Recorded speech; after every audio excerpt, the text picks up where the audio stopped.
Alright, starting from where we left off, we're going to go back to our airplanes folder real quick, and I created one more folder inside there. I've got that named project files now. Inside this folder I just have all of my images. Now I'm going to use these as background images inside of PlaneMaker to get everything kind of positioned the way I want. Later on I'm going to build the airplane in Blender, and it'll of course be a much higher detailed airplane in Blender, and then I'll use Blender's model once I bring that back to fine-tune all of the flight model information. But for now we're going to use these images as background images to help lay out and position our airplane properly. One thing to note is they need to be PNGs. If you have your folder full of JPEGs and you can't get them into PlaneMaker, that's because it won't read them. It wants PNGs. Also, while we're in here, in our base folder again, I'm just going to create one more folder, and that's airfoils, because we're going to want to put a specific airfoil in this airplane, and when you want to redistribute your airplane, that airfoil needs to be packed with the airplane, just in case it's not a default X-plane airfoil, which the airfoil we're going to use for this airplane is not. Okay, so back to PlaneMaker here. I'm going to load up one of those images. Here we are, and I want to look at our top. Now you'll notice I have top and I have top cropped, and I have side and I have side cropped. Those cropped ones, which I can show you here, are cropped in really tight, and the purpose of that is when you're creating your fuselage, you need that to only have the fuselage in it in order to get it to fit correctly. But when we're working with the full airplane, you don't want that cropped.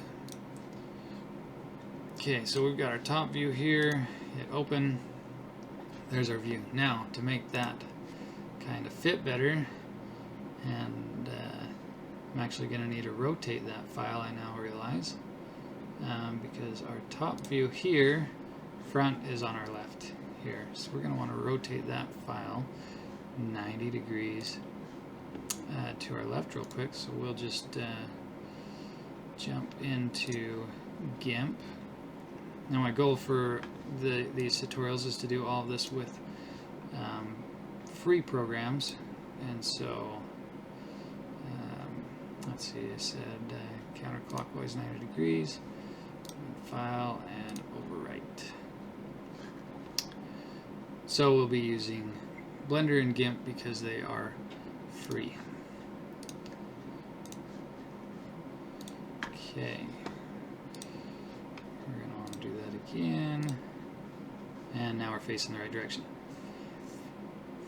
Alright, now you'll notice we can adjust our zoom. That's with the plus and minus keys, and we'll want to adjust that when we get things the correct size. So we're going to go into wings. For our main wing, it's got a wingspan of 35 feet. Now you'll notice over here it says we're looking for the semi-length, so that's for each wing, and it's not counting fuselage space. So if we've got 35 feet and we're looking, I think the fuselage gap between wings there is about 4 feet, so we're gonna drop that down to 31, and then we're going to divide that by 2, which gives us 15.8 feet. So I'm going to do 15.8 right there. Now if your wing had sweep to it, that would be affected by this because it's going along the 25% chord. It's not the actual span. So just keep in mind, if your wing is swept back, that number is going to be different from just a straight wingspan. Now our root chord and our tip chord, because it's a square wing, is going to be the same. Off the top of my head, I'm thinking that is going to be 4 feet, but may need to be adjusted later. And because we said we're taking up 4 feet of fuselage here, we're going to adjust our lateral arm to scoot those wings out by 2 feet, and that creates that gap there. Now, we use our plus and minus keys, and if you hold down shift, it moves really fast. And then arrow keys. Okay, so now you can see that we're sort of lined up there, and for the most part that looks like it's matching our drawing. So now we're going to jump over here to the horizontal stab. We're going to give it, I don't have the specifics on that, I don't think, unless it's in one of my pictures here, which it does not appear to be. So we're just going to base it off of our image here. Now we're going to adjust our long arm, because right now it's getting made right here. If we pop this up, you'll see we're building it right there. So we're going to adjust our long arm. And I don't know why it does that, but as you adjust that and things get bigger, it adjusts your zoom. So you'll want to keep an eye that your zoom stays correct as you move things. So I'm just going to adjust this length until we're about right. Now this is fairly skinny in the back, but I'm going to say that we're like, yeah, something like that, off of center, and so bring it in like that. Notice it's adjusting our zoom again as I change the distance of that. We're going to bump our thickness up. Screw this back into position.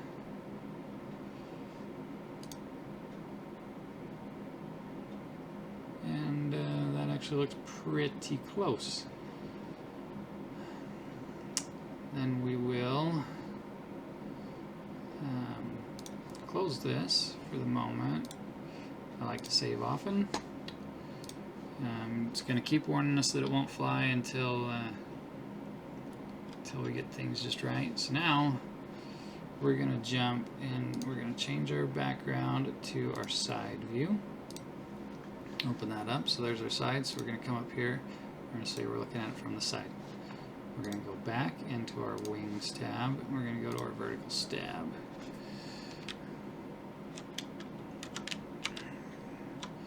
Let's adjust this back to our position here, and that doesn't appear to line up at all.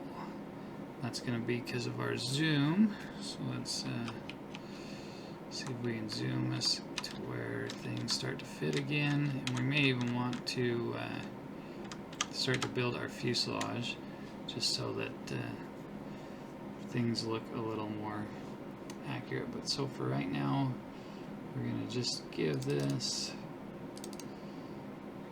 some size, move it back here into our general area, and it's going to have some sweep to it. Give it some more length.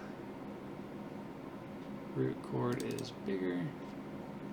Okay, we've got a base, but let's build our fuselage, because that'll help things start to make more sense. So we're gonna go up here to our standard tab. We're gonna go down here to fuselage. I like to give myself as many stations as it'll let me. Just gives you more fine detail over the control of it.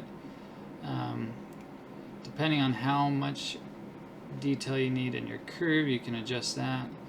This airplane's actually kind of square, for the most part, so we're going to leave it at that.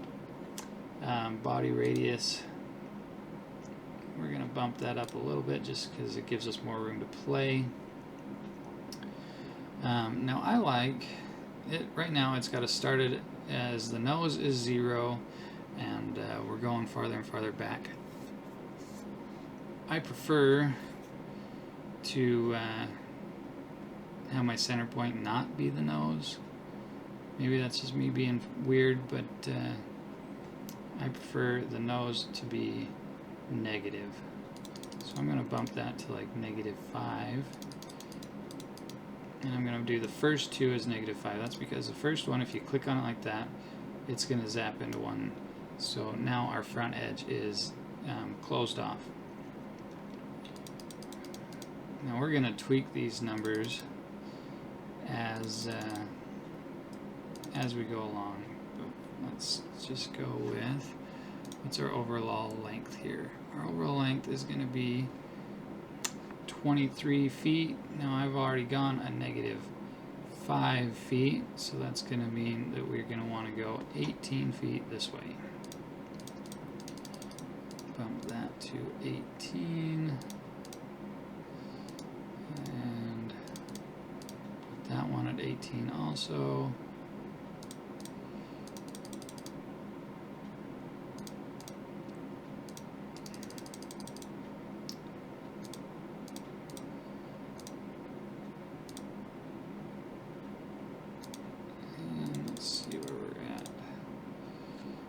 Giving yourself way more than I needed.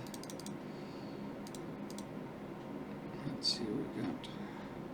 So we can move in almost 1 foot increments here, can't we?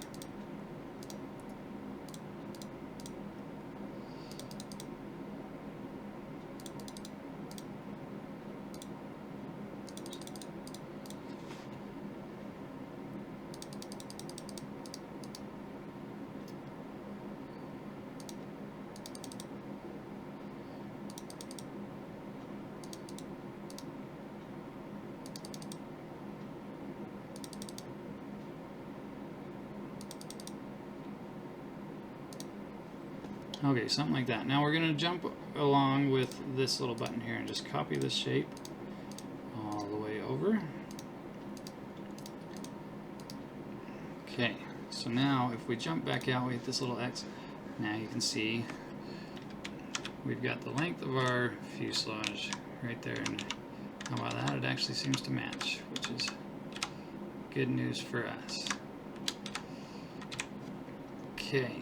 Now we'll go back into fuselage and we want to look at this. So this is our side view. Here's our top view and our bottom view. And like we did before, we can load a image. That's where we were talking about having those cropped images. So I'm going to load my left and let's see, side cropped. Open. There it is. Now once again we've got to adjust our zoom, but notice how you need that to be right at the edge in order to make everything work quite the way you want it. So now we're going to go along and we're just going to adjust all of these little dots to create the shape of our airplane. And we're going to go back and there's going to be a lot of tweak this and move that and all of that. And so, for example, this line here, we don't want it clear back here. We're going to want it up here to help create some of this curve. So we'll come back over here and we're going to move that, which is at -3, and we're going to jump it to say -4.3. And let's move even this one to say like -2.7. So now when we jump back over to that tab, now we've got these lines here that we can adjust to follow this shape better. And this one here, I think I'll even move farther this way. So we're going to put that, let's say at 3 and see where that puts us. And that should work pretty good. So now we're going to just keep moving all of these.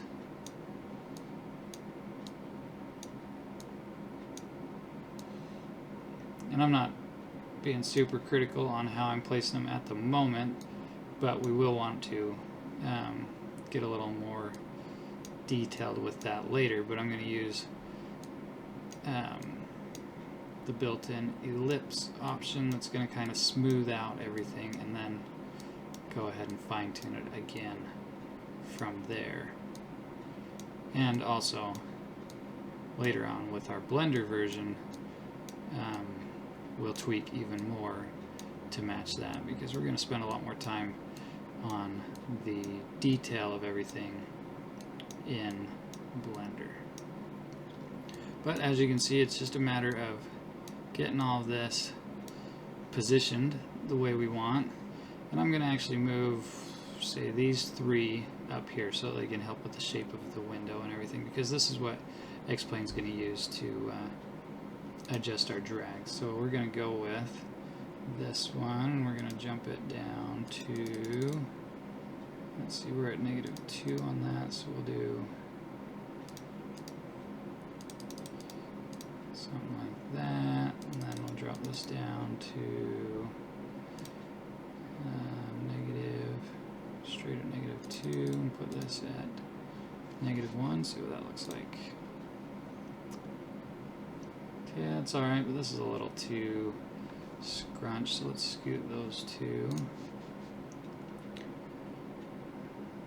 So let's put this, maybe this one at -1 and this one at 0, and that's looking better.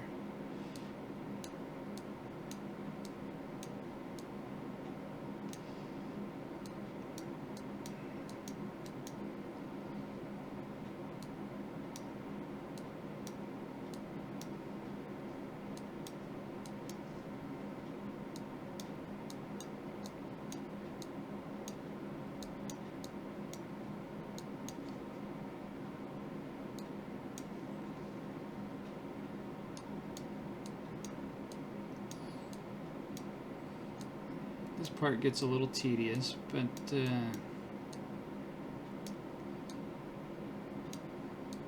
more accurate this is, the more accurate your flight model is going to be, and that's what actually tells X-Plane how everything's going to fly. If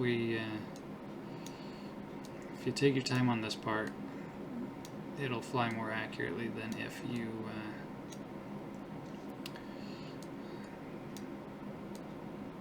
you just make this look like, well, what I saw someone say the other day is if you make it look like a toilet, it's going to fly like a toilet. So let's make it look like the airplane we want it to represent.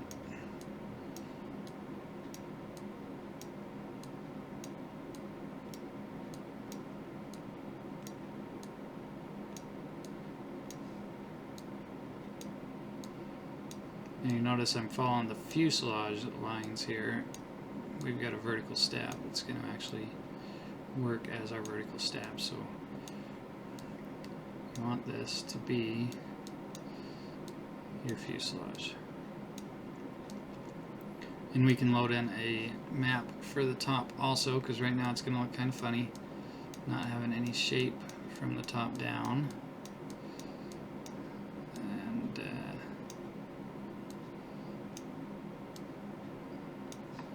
Okay, so we'll come back out here. You can see all of what I've done so far, but it's all got the same width. Now I'm going to come through here and just hit this ellipse that's going to smooth out everything, because I wasn't being very careful with it. And this airplane actually isn't really ellipsed, it's more of a square. But for the moment, to give us something more smooth, we're going to go like that. Notice this one right there didn't move when I did that, and it's black. That's because I managed to double click on it at one point. If you have something positioned in somewhere that you want, say we've created this spot's supposed to be square, and so we create something along the lines of that, and we don't want these corners to change. You double click those and they go black, and then if you hit this ellipse, it won't move those ones that you've adjusted that way. Okay, so now we jump back out here, and now you can see, excuse me, that we're starting to get the shape. Of course, I went rather quick, and so it's not a very pretty shape, but we're starting to get our shape.